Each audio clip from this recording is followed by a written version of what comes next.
Montha తుఫాన్ వల్ల పశ్చిమ గోదావరి జిల్లా వ్యాప్తంగా ముందస్తు చర్యలు చేపట్టామన్నారు కలెక్టర్ చెదలవాడ నాగరాణి. ఎస్పీ అద్నాన్ నయీం అస్మి ఎలాంటి పరిస్థితినైనా ఎదుర్కొనేందుకు అధికార యంత్రాంగం సిద్ధంగా ఉందన్నారు. జిల్లాలో 28 పునరావాస కేంద్రాల్ని సిద్ధం చేసినట్టు చెప్పారు. తుఫాన్ తీవ్రత, భారీ వర్షాల్ని దృష్టిలో ఉంచుకొని అదనంగా పునరావాస కేంద్రాలు ఏర్పాటుకు ప్రణాళికలు సిద్ధం చేస్తున్నట్టు చెప్పారు. అలాగే నర్సాపురం సముద్ర తీర పేరుపాలెం ప్రాంతాన్ని పోలీసులు ఆధీనంలోకి తీసుకున్నట్టు తెలిపారు. ఇక ఇదే అంశంపై మరింత సమాచారం మా ప్రతినిధి ప్రసాద్ అందిస్తారు.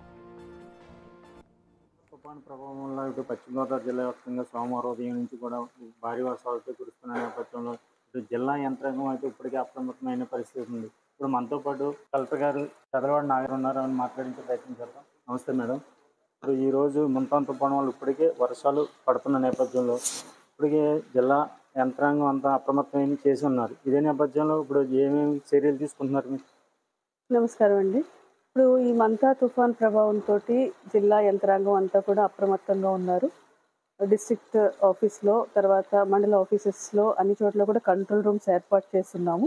అలాగే తుఫాన్ షెల్టర్స్ కూడా జిల్లా స్థాయిలో నర్సాపురంలో 16 సైక్లోన్ షెల్టర్స్, తాడేపల్లిగూడెంలో 13, భీమవరం రెవెన్యూ డివిజన్లో 6 సైక్లోన్ షెల్టర్స్ ఏర్పాటు చేయడం జరిగింది. వల్నరబుల్ ఏరియాస్లో ఉన్న మనకి తీర ప్రాంతంలో 8 విలేజెస్ ఉన్నాయి. అక్కడ 10,000 మంది ప్రజల్ని ఈ తుఫాన్ షెల్టర్స్కి షిఫ్ట్ చేయాలని చెప్పేసి ప్లాన్ చేస్తున్నాం. ఈ నైట్కి వాళ్ళందరూ కూడా షెల్టర్స్కి రావాలి అని అక్కడ food, drinking water, sanitation, medical and health అంత క్యాంప్స్ అన్నీ కూడా మనం పర్ఫెక్ట్గా అన్నీ కూడా అరేంజ్ చేసి పెట్టుకున్నాము. అట్లాగే అన్ని డిపార్ట్మెంట్స్, మనకి ఎలక్ట్రిసిటీ కానీ, R&B, police, revenue, national highways అందరూ కూడా అప్రమత్తంగా ఉన్నారు. మనకి NDRF టీమ్స్ ఒక 36 మెంబర్స్తో వచ్చి ఉంది. వాళ్ళు నర్సాపురంలో ఆల్రెడీ స్టేషన్ అయి ఉన్నారు.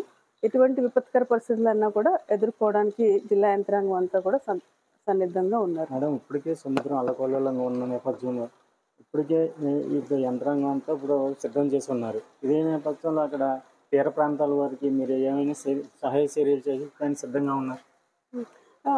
అక్కడ తీర ప్రాంతంలో ఉండే ప్రజలకి ఎటువంటి ఇబ్బంది కలగకుండా, అలాగే మన గౌరవ సీఎం గారు ఇచ్చిన ఇన్స్ట్రక్షన్స్ ఎటువంటి ఆస్తి నష్టం, ప్రాణ నష్టం జరగకూడదు, మినిమైజ్ చేయాలన్న ఉద్దేశంతో చర్యలు తీసుకుంటున్నామండి. మన తీర ప్రాంతంలో ఉన్న గ్రామాల్లో అంతా కూడా ఈ తుఫాన్ షెల్టర్స్ ఏర్పాటు చేయడంతో పాటు మన officers, NDRF, police, revenue, Panchayati Raj teams అంతా కూడా గ్రామాల్లోకి వెళ్ళి ప్రజలకి ఈ తుఫాన్ మీద అవగాహన కార్యక్రమాలు చేస్తున్నాము. అంటే ఎటువంటి జాగ్రత్తలు తీసుకోవాలి, బయటికి ఎందుకు వెళ్ళకూడదు, ఇలాంటి విషయాలన్నీ, విపత్కర పరిస్థితుల్లో ఎట్లాగా రక్షించుకోవాలి, మనం ఏర్పాటు చేసిన తుఫాన్ షెల్టర్స్, ఈ విషయాలన్నీ కూడా మనం ప్రజలకి చెప్తున్నాము, వారికి ఒక కాన్ఫిడెన్స్ బిల్డ్ చేయడం కోసం.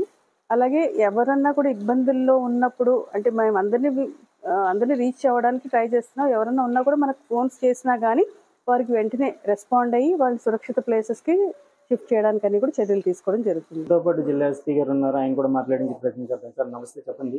ఇప్పుడు మీరు ఈ ముంతాన్ తుఫాన్ ప్రభావం వల్ల ఇప్పటికే నరసాపురంలో సముద్రంతో అల్లకొల్లమైన పరిస్థితి ఉంది. ఇదే నేపథ్యంలో ఇటు పర్యాటక ప్రాంతంగా పిలువబడే పేరుపాలెన్ని మీరు ఎటువంటి బందోబస్తుని ఏర్పాటు చేస్తున్నారు? కరెక్ట్గా ఆల్రెడీ కలెక్టర్ మేడం చెప్పడం జరిగింది. మనం మొత్తం జిల్లాకి వెరీ హెవీ రెయిన్ఫాల్ ప్రెడిక్షన్ ఉంది రేపటి నుంచి. సో దీని గురించి ఆల్రెడీ వీఆర్ చాలా అలర్ట్గా ఉంటున్నాము. సో అందరూ ఎక్కడెక్కడ లో లైంగ్ ఏరియాస్కి ఇవాక్యుయేషన్ అవసరం ఉందో అక్కడ చేసేస్తాము. ఈరోజు వీఆర్ ఫుల్లీ గేర్డ్ అప్. ఏమైనా ఆల్రెడీ చాలా ప్రజలకి మంత్రులు అప్పీల్ వెళ్ళడం జరిగింది మీడియా తరఫున. ఆఫీసర్స్, సిబ్బంది, అండర్ రెవెన్యూ అడ్మినిస్ట్రేషన్ అడుగుతున్నారు. ఏమేమి ప్రాబ్లమ్ వచ్చేసి ఇమీడియట్లీ షెల్టర్ రూమ్స్కి రావాలి. ఖచ్చితంగా 2-3 రోజులు అన్నెసెసరీ ట్రావెల్ కానీ ఇక్కడ బయటకు తిరగలేకుంటే ఇంట్లో ఉన్నారు. Once cyclone level they can complete normal job. అంటే ముంతాన్ తుఫాను ప్రభావం ఎలా ఉండగా ఇప్పటికే కార్తీక మాసం సందర్భంగా అయితే సముద్ర స్నానాలు అయితే మన ఏరియా ముమ్మరంగా చేసే పరిస్థితి ఉంది. అటువంటిప్పుడు మీరు ఇప్పటికే పేరుపాలెం బీచ్ని మీ కంట్రోల్ తీసుకున్నారంటారు? మనం చూస్తే ఆల్రెడీ పెరుపాలెం బీచ్ 3 రోజుల నుంచి క్లోజ్ అయింది. ఈ సైక్లోన్ ప్రభావం అవతల వరకు beach is completely close, completely is barred. మన వాళ్ళు అక్కడ ఉంటున్నారు. ప్రజలు కూడా మనకు అపీల్ చేస్తున్నారు. Because it is almost 19 kilometre stretch. ఏమైనా మీ ప్రాణ రక్షణ చేయాలి. ఈ రోజు కానీ next Monday they can go for the స్నానం యాజ్ యూజువల్. ఈ రోజు వాతావరణం చూస్తే ఓన్లీ కార్తీక మాసం నార్మల్గా పూజ చేసిన తర్వాత they should go back. They going to the river or to the ocean. ఇది చాలా డేంజరస్ ఉంది. ఈ రోజు ఇది అవాయిడ్ చేయాలి.